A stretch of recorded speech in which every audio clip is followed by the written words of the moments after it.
Before I call the Honourable Member for North Sydney, I remind the House that this is the Honourable Member's first speech, and I ask the House to extend to him the usual courtesies. The question is that the words proposed to be omitted stand part of the question. I call the Honourable Member for North Sydney. Thank you very much, Mr Acting Speaker. Mr Acting Speaker, I'm in Canberra today because I want to make a contribution to the future of Australia. This passion for the future comes about from a personal contact that I have with the past. It all happened around 80 years ago, on the 31st of October in 1917, 1 hour before sunset. Above the sounds of heavy artillery and machine gun fire, you could hear the steady rhythm of horses' hooves. 800 tired and thirsty horses ridden by 800 tired and thirsty men. This was the 4th Light Horse Regiment, hurtling through the smoke and dust towards the Turkish stronghold of Beersheba. Logic and instinct and every hint of self-preservation would have suggested that this was madness. Armed only with single-shot rifles and bayonets and knives, 800 boys on horses were no match for a heavily fortified town armed with cannons and machine guns. Our leader, General Harry Chauvel, must have had this same thought. However, he had no choice but to infuse in these young men the belief that the future of the free world lay in their hands. You know the rest of the story. Against impossible odds, 800 young Australians helped change the course of the First World War. Their charge was more than courage. It was more than defiance against oppression. It was an act of pure faith in the future, and perhaps our finest illustration of that quality that we call the Australian spirit. The former Australian Prime Minister, George Reid, aptly described that spirit in this House in 1909, when he said, "There is no country in the world where the people are less paralysed by reverence for the past. There are no people in the world who have fewer fears for the future." One might ask what the relevance is of the charge of Beersheba today. Well, I feel proud to be able to stand here and tell you that the spirit can still be touched by every Australian. I feel proud to think that the future generations have the same defiant spirit surging through their veins, and I'm proud to be able to tell you that my grandfather recognised that spirit too. You see, he was in Beersheba, not as an Australian, not even as a soldier, but as the Deputy District Commissioner, rebuilding the town after the Turks had been driven out. In many ways, Beersheba defines what it's like to be an Australian. To believe in yourself, to believe in the seemingly insurmountable, and to challenge the future. Mr Acting Speaker, the future is all around us. The new millennium is approaching at a blinding pace. Change is occurring exponentially. And I suppose that it is understandable for many this change might be accompanied by growing uncertainty and angst. After all, family life is under increasing social pressure. Long accepted practices and traditions are constantly being questioned, and the tools we use in our everyday lives are becoming more complex. When you see toddlers playing hide and seek, not in their backyards but up on an Apple Mac, and 5-year-old school children with their feet swinging off the ground, thumping away at the keyboard, communicating with their friends by the internet, you realise that things are no longer what they used to be. Perhaps many of us have forgotten the lesson of Beersheba. That's why I come to this Parliament with the inherent belief that the answers to the challenges of the future lie in modern liberalism. In an age where closely held beliefs and political ideology are frequently scoffed at, I wish to place on the record the principles of modern liberalism that I hold dear. These include, firstly, the recognition of the inalienable rights of the individual. Secondly, a belief in parliamentary democracy. Thirdly, a commitment to improve our society through reform. And finally, equality of opportunity for all of our citizens. The first principle, which recognises the rights of the individual, was expressed in 1689 by the father of liberalism, John Locke. He wrote that the very substance of government should be the protection of individual rights, including specifically the rights of life, liberty and property. The government's role was to be the custodian for those rights, and to protect the individuals in our community. This right to individual growth manifests itself today in our free market economy and in our community's respect for individual attitudes. For example, as a nation, we encourage the creation of wealth and we respect free speech, freedom of expression and association. However, along with these individual rights comes some community responsibilities. Despite the work of liberal and social philosophers such as Adam Smith, Jeremy Bentham, John Stuart Mills and Jean-Jacques Rousseau, it was not until the end of the 19th century that the concept of social justice was introduced by John Dewey. He wrote that liberty is that secure release and fulfilment of personal potentialities which take place only in wide and manifold association with others. As part of the privilege of enjoying our individual rights, we have an obligation to protect and enhance our community. That includes helping the disadvantaged, caring for the sick, speaking for the voiceless, and protecting the weak. The second principle of modern liberalism is a belief in parliamentary democracy. Although historically liberalism and democracy were never particularly close bedfellows, modern liberals do have a genuine commitment to the parliamentary systems. We believe in the Westminster system and all that comes with it, including making the executive more accountable to this Parliament.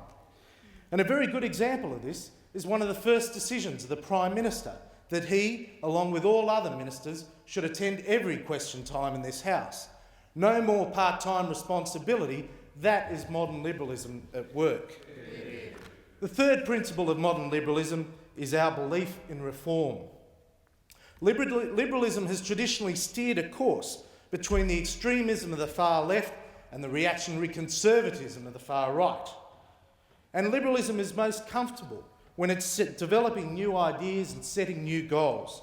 It encourages us to nurture expression in areas like the theatre, music, dance and cinema. It encourages us to excel in sport through better training techniques and improved fitness. It encourages us to succeed in business with better work practices and innovative products. Liberalism has a reformist seal, Mr. Acting Speaker, to reach higher, to move faster and to grow stronger. And this will deliver a society that the greatest Australian liberal, Sir Robert Menzies, described as a community of lifters and not leaners. The final finger on the hand of modern liberalism is the classic doctrine of equality of opportunity. In our society, status consideration should be irrelevant in determining how successful an individual can be.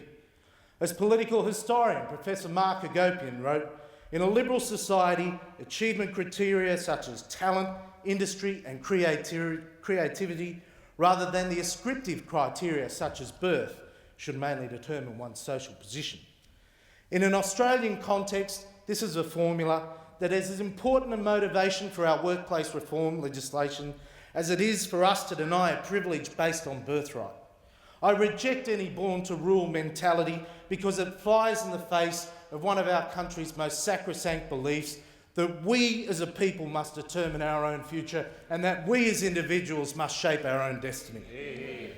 We cannot afford, in our modern and complicated world, to tie the hands of our children before they are born, because discrimination from the cradle will lead to discrimination until the grave.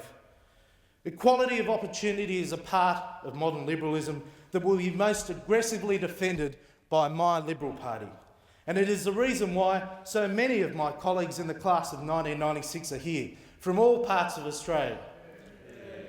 Mr. Acting Speaker, that's what I believe in. That is modern liberalism. A true liberal was described by Sir John Carrick in 1967 as someone who was always concerned about the welfare of the individual, for the creation of opportunities, for the preservation of human dignity and the development of human personality. I have no doubt that these modern liberal principles will benefit all Australians in the days ahead. And most particularly, I want to ensure that the electorate of North Sydney has a prominent role in defining that future. Mr. Acting Speaker, when the first fleet landed across the harbour, it shattered the peace of the local Camaragal tribe. In the days ahead, the thickly wooded shores of my electorate were slowly transformed by whaling agriculture, industry and transport. Today, North Sydney's 32 suburbs thrive in a bustling 42 square kilometres of Sydney Harbour foreshore. Old Neutral Bay whalers' cottages, sturdy 1920s bungalows, Federation homes, Victorian terraces and modern units all compete for harbour views. North Sydney people, Mr Speaker, are creative. May Gibbs, Henry Lawson, Brett Whiteley, Conrad Martins, D.H. Lawrence, Lloyd Rees and Paul Wilson are just a few of the creative and wild souls who have chosen to live or spend time on our beautiful shores. North Sydney people are peace-loving. They supported in their thousands this government's leadership in the call for tougher national gun control laws. North Sydney people are enterprising. They live in the dappled shadows of Australia's third largest business district, and they own or are employed by over 25,000 local small businesses. North Sydney people are diverse. By the year 2000, 15% of my electorate will be of Chinese origin, and it currently has the highest population of Armenians in the country, a community I'm very proud to say I have a special relationship with. And with Australia's highest number of working women and highest number of people with qualifications, and with a deceptive unemployment rate and a large number of people living alone at home, the electorate of North Sydney really is diverse. North Sydney people are passionate about their community.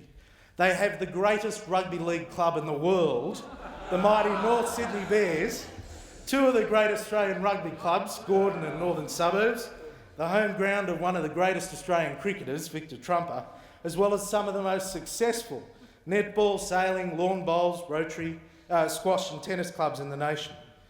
We also have strong Rotary, Apex, Lions and ex-servicemen's clubs that make a contribution not only to our local community, but to the broader Sydney community as well. However, the thing that the people of North Sydney are most passionate about is Australia's future, and they are prepared to answer the challenges for our nation. One of these challenges is in the way our community continues to treat women. We should abandon the politically correct platitudes about equality and honestly acknowledge that there remain entrenched societal and institutional impediments to women's equal and active participation in either or both the home or work communities. For example, 3 times more women than men are setting up their own small businesses. This is as much a reflection on the entrepreneurial spirit and creativity of women as it is on the fact that they are now finally fed up with trying to break through the ceiling in medium and larger businesses. Another challenge that the people of North Sydney are passionate about is our environment. Our reefs and waterways in particular are under threat, and our nearshore reefs are being degraded by tourism, recreation and land runoff. Associated fish life is increasingly threatened by sometimes uncontrolled fishing. One of our future environmental priorities must be to improve our waterways, and the Natural Heritage Trust is a significant step in the right direction. And finally, the people of North Sydney appreciate that one of the most significant challenges to Australia's future is rebuilding the nation's accounts. The 1996 budget, and I compliment the Minister for Finance who's here, makes significant inroads into paring back government expenditure. However, I will support even further savings through increased use of co-payments, commercialisation and the contracting and market testing of more government services. From a revenue perspective, I join the growing cry of support for taxation reform. Our fairest taxes are the broadest based taxes. Yet over the last 30 years, a plethora of tax changes has made paying tax more of a burden than the tax itself. Perhaps the most significant reform can occur in Commonwealth-state relations. Apart from the many flaws associated with specific purpose payments, areas of overlap such as education, healthcare, environmental management and community and family services suffer from gross duplication, confused goals and poorly monitored outcomes. Mr Acting Speaker, modern Liberal values borne by a courageous Howard government can combine to address these issues. Mr Acting Speaker, each person lives their life in the shadows of others, and I wouldn't be here without the support of some very special people. My greatest thank you is to my wife, Melissa. She will walk with me through the highs and lows of this life and she will continue to be my daily source of inspiration. Melissa is my enthusiasm, my soul, and my confidant, and I thank her for all the contributions she has made and the sacrifices she'll make in the future. My parents, Richard and Beverly, are very special people. No language can truly describe my feelings for them. They have given me their values, their spirit, and despite some tough times, many opportunities for which I am forever grateful. To my brothers, sister-in-law and their families, to the Babbage family and the many friends I have, I thank you. My extended family is also extraordinary, most of whom are here. Barbara Elliott, Cyrene Gould, Erica Wiley, Bill Tafe, Moira Alexander, my campaign director, Robert Errell, Dick White, and all the other many community Liberals in North Sydney who have worked tirelessly and kept the flame alive during some tough times, I thank you. There are others, including Tony Nutt, John Burston, Jackie, Mariana, and Rox, Hamish and Tim, who have lent their expertise and energy. Their talent and dedication is inspiring. I also want to thank all the people of North Sydney, for they have bestowed on me a very great honour. They have asked me to carry the torch for a magnificent electorate that has made a significant contribution to this House since Federation. For I follow in the steps of 8 other members, including Billy Hughes, the legendary silent Billy Jack, Bruce Graham and John Spender. My predecessor, Ted Mack, made a lasting contribution to our local community, particularly in local government. Ted voiced his opinion with vigour and determination. He has left his footprint on our electorate. I would also like to acknowledge the Prime Minister, who for most of his career represented the Lane Cove region in my electorate. Every constituent seems to cite the Prime Minister as a family friend through local schools, the local neighbourhood, or as an avid cricket fan. And I can tell you they keep me on the straight and narrow. He remains a revered figure in my local community. There have been others who have helped me to learn and develop as an individual. My now deceased mentors, Bevan Bradbury and Bob Falkingham, taught me some salient lessons in life. The Jesuits have taught me the value of community service and the spirit of giving. My previous employers, Nick Greiner, George Souris, Peter Collins, and my colleague and good friend, the Minister for Finance, John Fay, have given me the opportunity to be at the cutting edge of policy reform in New South Wales during the great Australian public sector reform period. And my friends and legal colleagues at Cause Chambers Westgarth have taught me the lessons of professionalism, intellectual discipline and sheer hard work. Mr Acting Speaker, I am very excited about Australia's future. I feel passionately about my country and its rightful place in the order of the world. I am also very humble about my obligations as a representative of the people in this House. Over the days of my career, I am sure that the principles I hold dear, such as integrity, honesty and loyalty, will at times be sorely tested. But at those times I will recall the deeds of the men of Beersheba. I will recall their courage and their fortitude. I will recall the sacrifices that they made for our nation, and I will recall that great Australian fighting spirit. And together with the support and encouragement of my colleagues and the inspiration and direction of modern liberalism, we will all begin our journey. We will charge our Beershebas and we will rebuild them. And this, Mr Acting Speaker, we will do for our children and for the generations of Australians ahead.